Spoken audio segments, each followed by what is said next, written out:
estudaram aqui sobre mulher, trabalho, sobre homossexual, sobre casamento entre... Fala muito, não é pouco não. É? Fala muito. Mas tem essa discussão de, inclusive, padres ou pastores falar que a Bíblia precisa ser atualizada e tal. Então é equivocado. Já ouviu isso daí, né? Já, eu acho que é um equívoco muito grande, porque a Bíblia tem muitos princípios relacionados com essas questões que hoje marcam realmente a discussão da nossa sociedade. Aborto, casamento homoafetivo, que mais? A ideologia de gênero, né? Isso aí. Tudo isso a Bíblia tem alguma coisa a dizer. Não na forma detalhada, uma vez que algumas dessas coisas não eram em si uma questão. Por exemplo, a questão do aborto. A Bíblia não tem um mandamento dizendo não abortarás, mas ela ensina que desde a concepção o feto é humano e que nós não devemos matar o nosso semelhante. Aí você junta as duas coisas, não há aborto. A gente entende que uma vez que houve vida, houve a concepção que há vida, a partir daquele momento, se você matar aquilo ali, aquele ser, você está tirando uma vida humana, você está quebrando o mandamento, não matarás. Então, mesmo que a Bíblia não diga não matarás, não abortarás, mas ela diz não matarás e diz que o que está no ventre da mãe é um ser humano. Então, é um exemplo. A questão do casamento. A Bíblia é muito clara a respeito do casamento. A partir da criação do ser humano, né, Deus criou um homem, criou uma mulher, colocou os dois juntos, mandou que multiplicasse, enchesse a terra. Daí você pode extrair alguns valores, né, do tipo de casamento. O casamento, biblicamente falando, ele é heterossexual, ele é monogâmico, ele não é poligâmico, mas ele é monogâmico, embora depois isso foi sendo deturpado, né? Mas os princípios estão todos lá. Com relação à questão da homoafetividade, a Bíblia traz princípios também. O que é errado é quando a gente transforma isso no pior erro do mundo e no pior pecado do mundo, como se fosse a única coisa que a Bíblia tem uma posição contrária. Toda vez que a Bíblia fala da homoafetividade, fala no contexto de outras coisas também. Veja, por exemplo, Romanos capítulo 1, 1 Coríntios capítulo 6, quando está lá numa lista de outras atitudes que não são consideradas aceitáveis diante de Deus, mas não está só, não sei se você está entendendo o que eu estou dizendo, né? Às vezes o pessoal faz disso aí um cavalo de batalha e esquece que a idolatria, a ganância, a maldade, o ódio são também atitudes sobre as quais a Bíblia se pronuncia. Mas que ela se pronuncia sobre essas coisas, ela se pronuncia. Agora precisa de... Quer saber uma área que eu acho difícil achar um princípio bíblico? Inseminação artificial. Nem pensar naquela... E vamos fazer agora, né? Minha mulher.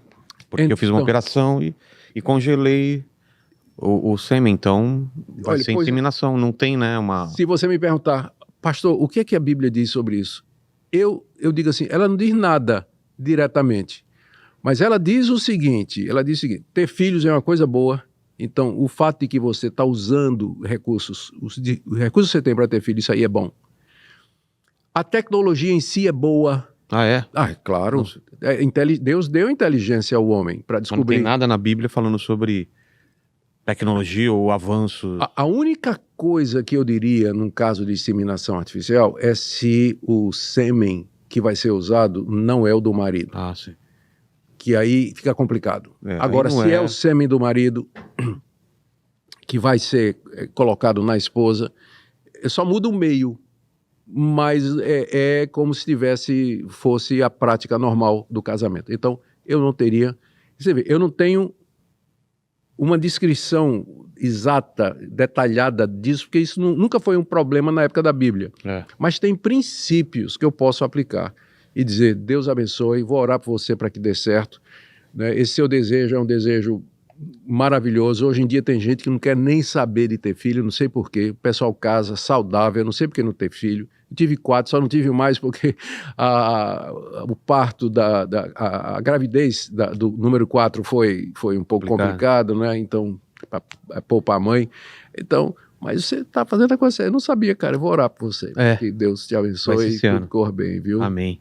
Bem. Deixa eu ver outra pergunta aqui. Quais são os principais, aqui é do Jefferson, quais são os principais desafios que você enfrenta ao comunicar a mensagem cristã em todo mundo cada vez mais secularizado? O mundo está cada vez mais secularizado ou a impressão nossa? Tá. Uma parte do mundo. A gente tem que entender o que é secularização. É quando aquelas áreas, aqueles países do mundo que antes eram religiosos, entenda-se cristão, o cristianismo vem perdendo espaço na arena pública. Ele já não é mais levado em consideração em discussões tipo economia, política, arte, ciência, educação. Está cada vez mais sendo rejeitado. Isso se chama de secularização. Aconteceu na Europa, é hoje um continente secularizado, já foi cristão, hoje é secularizado. Está acontecendo nos Estados Unidos, processo de secularização muito rápido, o cristianismo vem encolhendo nos Estados Unidos.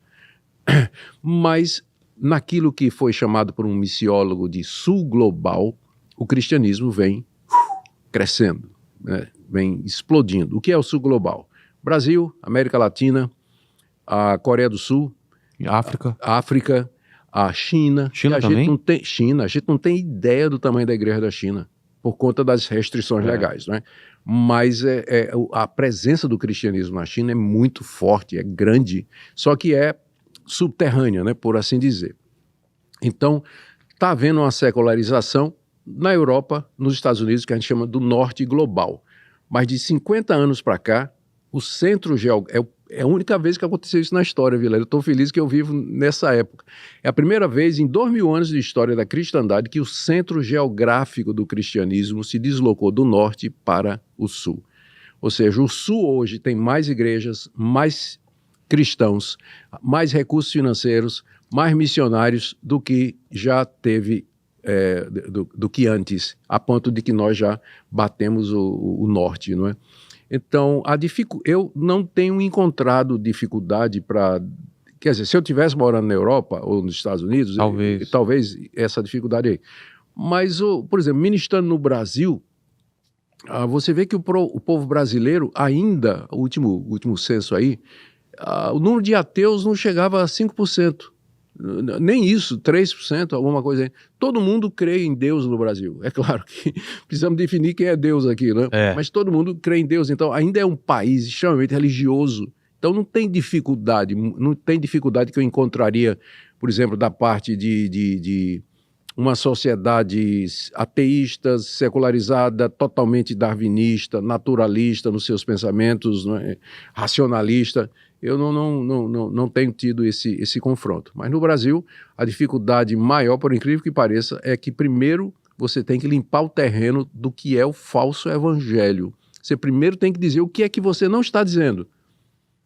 Porque se eu me apresento como pregador, o pessoal já vai pensar que eu sou um pastor que quero roubar, né, as pessoas por conta do que tem acontecido com a explosão de igrejas neopentecostais no Brasil. Então eu tenho que primeiro explicar que eu não sou um pastor neopentecostal, que eu não vou pedir seu dízimo, eu não vou assaltar eu não vou prometer recursos, prosperidade financeira. Eu tenho que primeiro fazer isso para poder eu ganhar confiança e pregar o evangelho de Cristo. De outra forma... Com certeza. Difícil.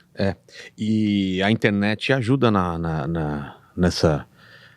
espalhar essa mensagem, né? Coisas que na época bíblica o pessoal não podia nem imaginar um jeito de... A pessoa tinha que ir para o lugar, né? Para espalhar o evangelho. Você sabe que tem uma comparação muito interessante. A descoberta da imprensa... não, vou colocar ao contrário. As redes sociais estão hoje para o andamento do evangelho na mesma proporção que a descoberta da imprensa como é o nome do... Gutenberg estava para a reforma protestante. Veja só, se Gutenberg não tivesse descoberto a prensa móvel que permitia a reimpressão rápida de muita coisa, as 95 teses de Lutero estariam presas até hoje nas portas do castelo de Wittenberg. O que Lutero fez? Pegou a invenção de Gutenberg, panfletou a Europa toda com as suas ideias, e foi isso que deflagrou a reforma em nível continental. Hoje, as redes sociais exercem o mesmo papel. Hoje eu gravo um sermão, gravo uma entrevista, a gente não tem ideia do alcance que isso pode ter. No outro lado do mundo, no Japão, uma pessoa vai assistir.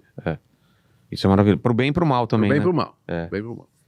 Quais são suas perspectivas sobre o futuro do cristianismo em um mundo cada vez mais globalizado e diversificado? Eu só sei o seguinte, que Jesus disse que as portas do inferno não vão prevalecer contra a igreja. Deus sempre vai ter um povo para o louvor da sua glória. Que formato isso vai ter nos próximos anos, eu não tenho a menor ideia. Há cerca de 100 anos atrás, 200 anos atrás, o pastor, para pregar, ele tinha que botar uma toga genebrina preta e usar uma peruca branca. Ah, é? Era obrigatório. Hoje em dia a gente prega de peruca calça jeans. branca já tá usando. Que é peruca, pra quem não tá vendo, isso daí é peruca. É. Hoje em dia a gente prega de calça jeans e camiseta escrita I love Jesus. Né? Ou com a cara do Mickey, né? Exato. Então, eu não sei qual vai ser a cara da cristandade daqui, eu não vou nem dizer 50 anos, daqui a 10 anos, eu não sei qual vai ser a cara da cristandade. Mas uma coisa eu sei, que sempre haverá um povo que ama o Senhor Jesus, que ama a Bíblia, que quer espalhar o evangelho pelo mundo, abençoar as pessoas. Isso aí eu tenho certeza que sempre vai haver. Agora, a forma em que isso vai acontecer, não tem ideia. Eu descobri recentemente a inteligência artificial, eu não sabia.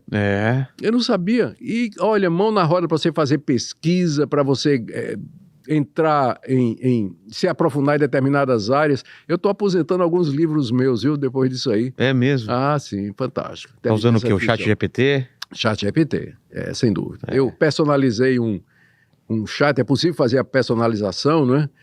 Carreguei na memória dele todos os meus livros, artigos, cursos e tudo mais. E eu, quando quero estudar um assunto ou escrever sobre um assunto, só consultar. E é muito mais assertivo, né? Quando você na hora, porque ele vai consultar meu material, somente meu material, para eu saber o que eu disse sobre aquele assunto alguma vez, não é? Entendi.